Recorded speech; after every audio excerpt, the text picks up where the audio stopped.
I want to welcome you to our first Trek to Transformation video teaching.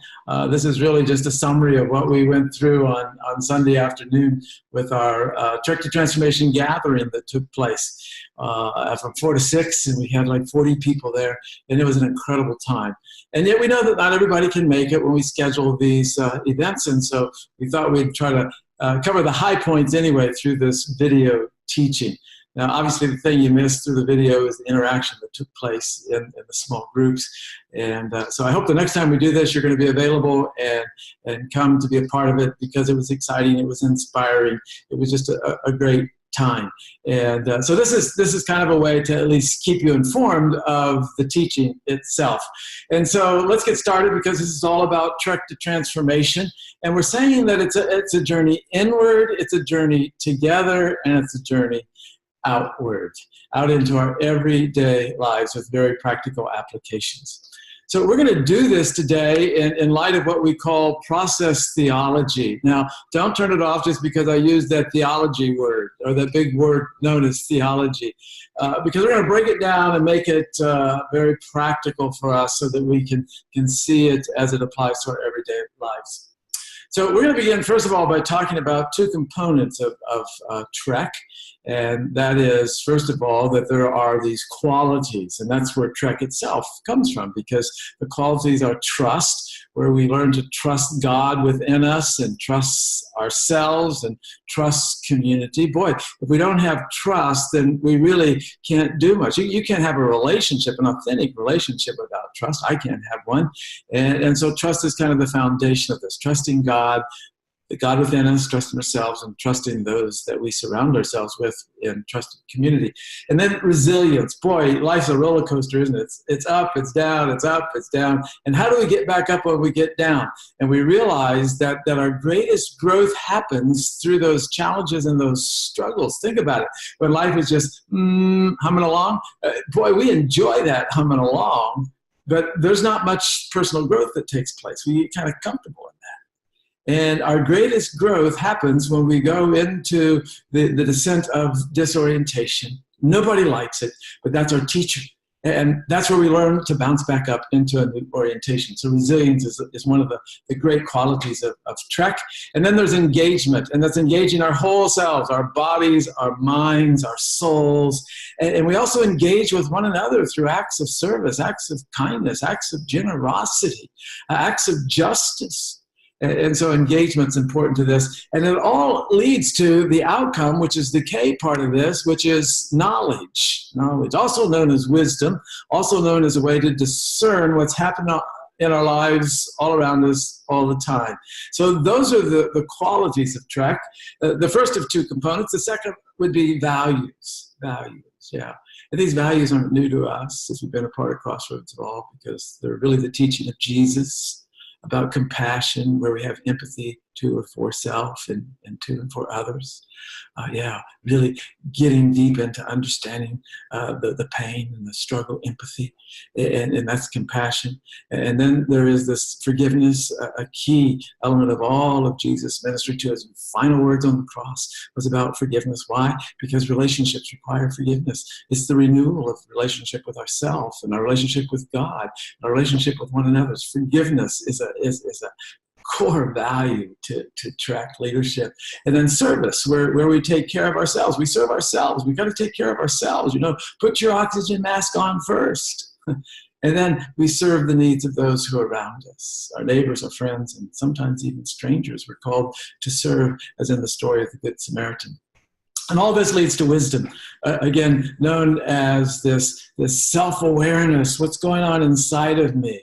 And loving that part of me and being aware of it, to know how I need to respond to it and take care of it. And through all of this, we find our purpose and we have discernment for life. And so those are the two components, qualities and values. Now, it's also built on two premises.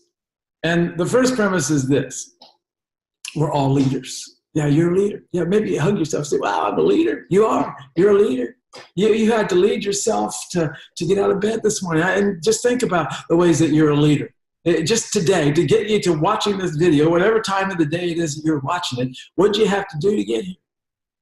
Nobody else could do what you did to get you here. You had to lead yourself, and you've led your family, you've led your friends, you've led people at work, you've engaged, you've interacted, and you've brought something of who you are as a leader. And have you ever thought who taught you how to be a leader? Is there some mentor in your life, someone that you really respect and value and say, wow, that was the greatest teacher of my life? And probably the truth is there's many. Our parents or our caregivers taught us how to get out of bed, go to the bathroom, brush your teeth, eat breakfast, all that stuff. And boy, we're thankful for all those leaders in our lives to help us get to here, to the point that we understand we're all leaders. You're a leader. Celebrate it. And then the second part of this is that we're all theologians. Now, if you had a hard time accepting the fact that you're a leader, this one's really going to be a challenge, because we don't think of ourselves as theologians. We think of theologians as being those monks in the monasteries who are secluded or out in the desert and wearing these funny clothes, or else they're in the library, the seminaries, with their nose down in a book that's 10,000 pages long, and it's all written in French and German and Greek and Hebrew, and they're intellectually studying theology, and they're theologians. But guess what? We don't have to do that to be theologians, because we are theologians just naturally. And St. Augustine helps us to understand this. St. Augustine was one of the early church fathers, and he defined theology like this. Very practical. It's a rational discussion respecting the deity.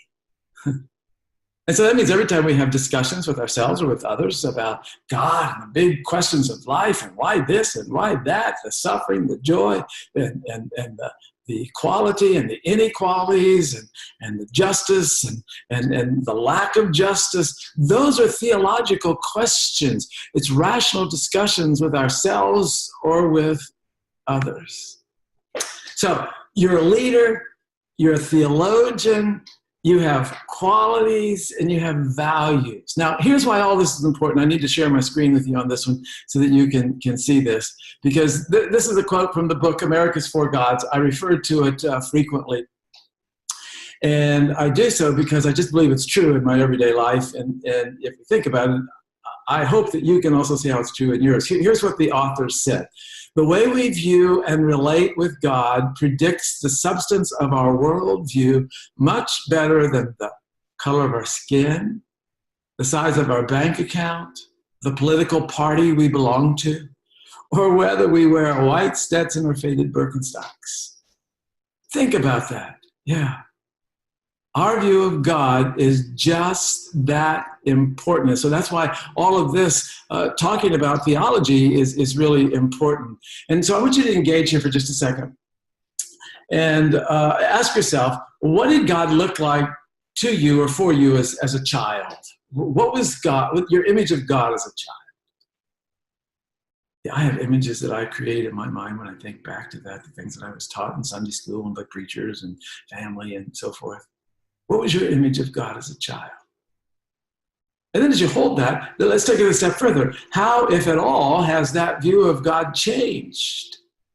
Mine has changed 180 degrees. And boy, am I thankful, because the God I believe in now and the God that I follow, the God that I worship through Jesus, is much different than the one that I was taught as a child.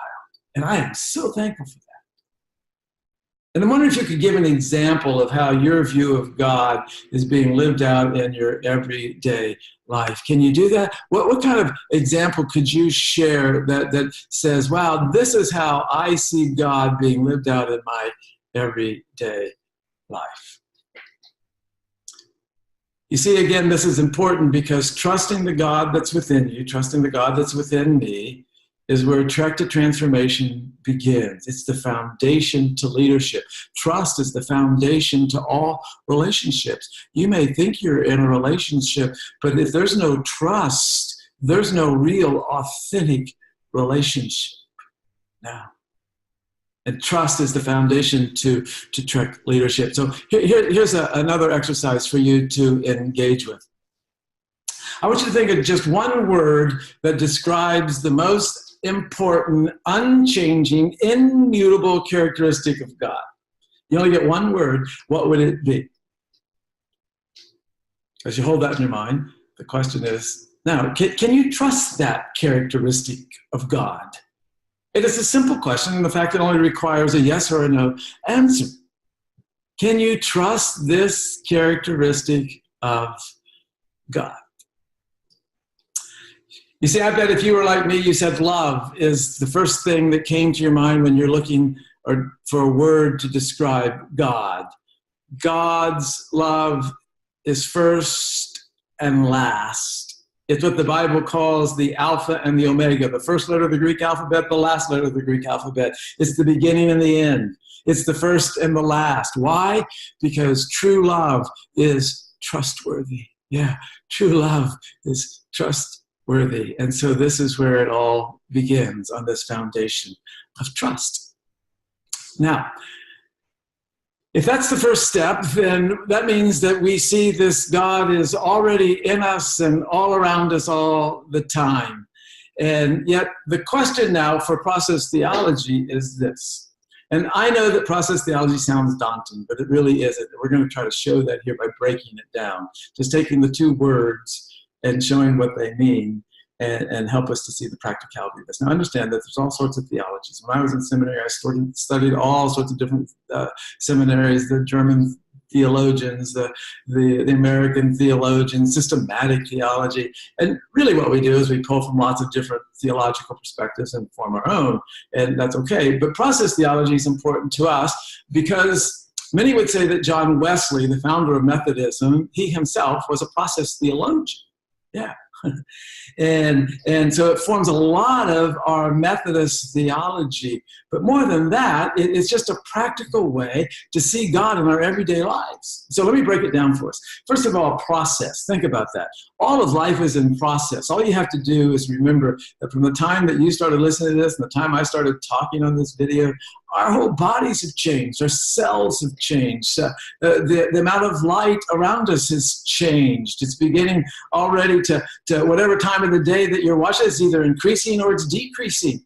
And the air that we're breathing has changed. All of life around us has changed. It's always been that way, and it always will be. All of life is in process. Seth Godin, who is someone that I receive his emails every morning, they're just inspiring emails and very thought-provoking. And I want to share this with you because here's one that he wrote about what I think is process and change. Let me make it a little bigger for us here so that we can see it completely. It's a little smaller type. But he said 58 years ago, think about this, white bread was a health food. The newspaper was the way most people heard about the news. Women rarely worked outside the home. No one owned a computer. We couldn't do this 58 years ago. UPS never came to your house. Whoa, Amazon couldn't exist without UPS, right? A long-distance phone call was a big deal. Air conditioning was rare. And there were only 3 channels on your television. Now you have 500 plus. Milk came in only one formulation. That was whole. No 2%, 1% skim, no almond milk, coconut milk, all those. It was just whole milk. And 58 years later, who can say that the world hasn't been in process? It's moving, changing all the time. And so the question that we have to ask is this. How does our concept of God fit with an ever-changing world? Naming the immutable characteristics of God, and yet knowing that God's characteristic doesn't change, and yet the world around us is changing all the time. How does this all fit together? Great question, isn't it? And so here's what process theology teaches us. Process theology teaches us that the way God communicates with us through this immutable love changes as the world around us changes. The love doesn't change, but the way that it gets communicated, the way that it gets presented changes because our situations require that. All you have to do is look at the stories of the Bible, and there you'll see that there's an evolution of how people understood and talked about God. And probably one of the best ways to see this is something that Brian McLaren wrote. Let me share this with you here again. In a book called A New Kind of Christianity. And I'll make it bigger so you can actually see it. And then we got 4 points here of ways that he sees there being this evolution, this change in this process.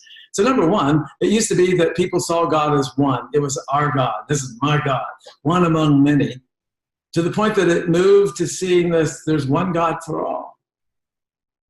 And then he says, there's an important shift in understanding God's ethics, moving from seeing God as primarily concerned with religion and ceremony fidelity to the one who's moving to a God who is passionate about social justice. Yeah, it used to be this is our God. Our God's only interested in our way of ritual and being faithful, to seeing God that is passionate about social justice. This is when the prophets come into the scriptures here and talking about social justice for all. And then he says there's a pattern of growth in understanding God's universality, all-inclusive, conceiving God as tribal and only favoring us, our tribe, to viewing God as creating and loving all people. That's a big shift, isn't it? Choosing one group, not at the exclusion of the others, but for their benefit. Next, the biblical writers evolved in their understanding of God from viewing God as distant and being absent. Where's God? To being what he uses the word hyper-present. Hyper-present. That means there's nowhere we can go where God already isn't. God is hyper-present. Not just present, but hyper-present. And then finally, he says the biblical writers matured in the regards to God's character, creating an image of God that range from violent, retaliatory, given to favoritism, and careless of human life. And just think about that. The authors of the America's Four Gods would say that's their understanding of God. That's going to be the worldview. And so that's why we see so much violence and some retaliation and favoritism and careless concern for human life in some of the Hebrew scriptures, the early scriptures, to moving to loving justice, kindness, reconciliation, and peace. You see, all of life is changing around us, and even the biblical stories, the way that they were seen, changed. And maybe a way for us to understand this a little more clearly is to have an analogy. And I use the analogy of parenting. And if you're not a parent, you were raised by some form of parenting. And so I still think you'll be able to understand this. But parenting, here's what I know, that our love for our kids never changes. Never changes. From the moment that the little baby is brought into the world and we hold that little baby and our hearts just melt like butter, it never changes, that love. But as they grow up, the expressions of that love needs to change. It requires it because they're changing. Their minds are changing. Their bodies are changing. Their social status is changing. Their questions are changing. All of it's changing. The situations, the circumstances, they all change. But you know what? That same love that melted your heart like butter when you held that little one in your arms is still the same. We work with our kids, not against them. That's the way it is with God. God works with us and not against us. So I wonder if you can think of a time, just quickly here, a time when you experienced God's love in a situation that was just right for that moment. Yeah, uniquely right, just for that moment. You see, if you can think about that, then you're understanding this changing way of God's love being expressed according to the needs. Yeah. And so what we can say about love through process theology is this. Love is persuasive. It's not coercive. God does not scare us into love. God woos us into love. Yeah. That's what we do as parents. Yeah, we don't coerce our kids to love us. We persuade them by the things that we do and the way that we are. Is there really any other kind of love? I don't think so. And so a question we might ask is, are there any upsides and downsides to this persuasive love as opposed to coercive love? Because understanding pervasive or persuasive love is like, wow, it's like not so much in control, and yet there is some control. And what are some upsides and downsides of that? Also upsides and downsides to being coercive, because sometimes we do need to control, and it might be seen as being a little coercive. And yet there's also some very downsides to that as well. And so what would be some upsides and downsides to this kind of love for you as you understand God this way? And even as we hold the ups and the downs of it, here's what is true and can be trusted. God's love is everywhere. God's love is in everything, all the time. It's hyper-present.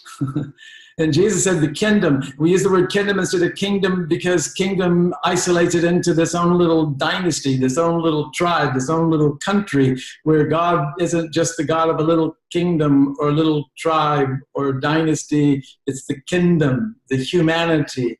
Jesus said the kingdom of God is already inside you.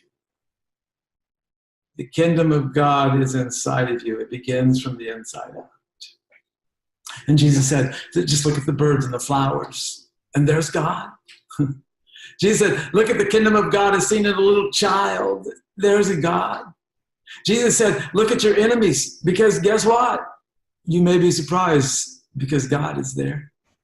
And Jesus said, when you do an act of kindness or an act of justice for someone on the margins, guess what? There's God. There's God once again. And so all of this leads us to understanding that, that there is this need for us to see God and ourselves intimately connected in a way that we can see ourselves and call ourselves co-creators. Co-creators, yeah. We need God, don't we? Oh, there's no question about that. But you know what? There's no question also that God needs us. We're co-creators with God. That is so important to realize. And you know that I love Richard Rohr and his writings. He's a huge mentor in my life. He's one of those leaders in my life for sure. And so let me put this on the screen here for you to see. I'll blow it up so you can see it. Here's what he wrote. In light of understanding we're co-creators, he said, we bear some responsibility. We have to take our part in the work. We, for instance, are now in a position to do something about all the suffering. Think about that. We're in a position now to do something about all the suffering, not just say, God, why aren't you doing something? We're in a position. We are agents within the system and can have casual effects on the parts of the system. We have intelligence, we have empathy and capacity to feel for others and to care about them. We have even have insight into the ground presence in every being, which means we're calling for this appropriate form of absolute respect because we're all made from the same earth, the same ground, the stars and the heavens. That's how God has created us. And so what will we do? What does God want us to do? Well, it's not a good way of putting the question, Rohr says, because it distances God from the world. But the answer I propose is be creative, be interactive, be agape, the highest form of love. Give being, unite, be whole, be in every possible way, be new. The self-creating world is unpredictable. It's like a musician's improvisation. But the artwork will always resemble the artist. Wow, that is powerful, isn't it? And so with that being held in our heads and our hearts, here's the question for us.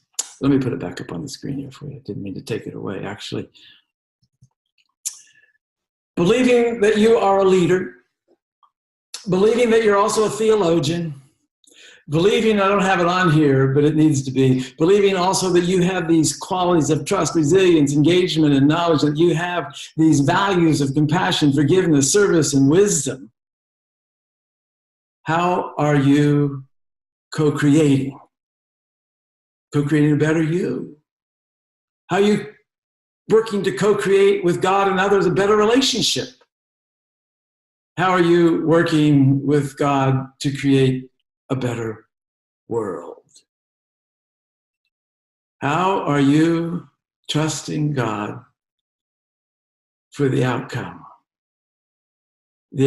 of compassion, forgiveness, service, and wisdom that changes us from the inside out, that changes us when we're in community, that changes the world wherever we are in our everyday lives.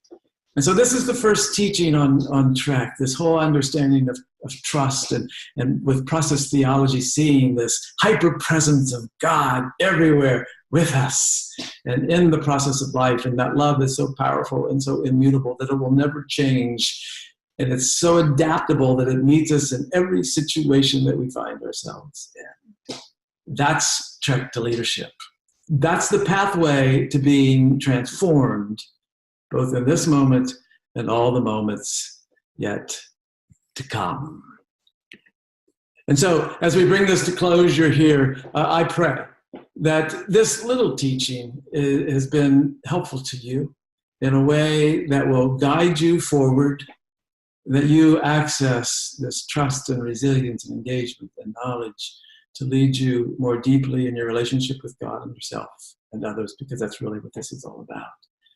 And so until we meet again, which will be in September, and we hope that if you are in town that you'll come to the live presentation of this, because then you'll get to engage with lots of people in the community. And if not, wherever you are in the world, we'll do another video production of it so that you can still get the teachings. And so my prayer is that you be blessed wherever you are, whatever time of the day it is as you watch this, you be blessed.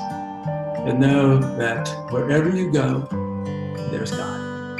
In the faces you see, in the places you go, the situations you experience, there's God. Be blessed.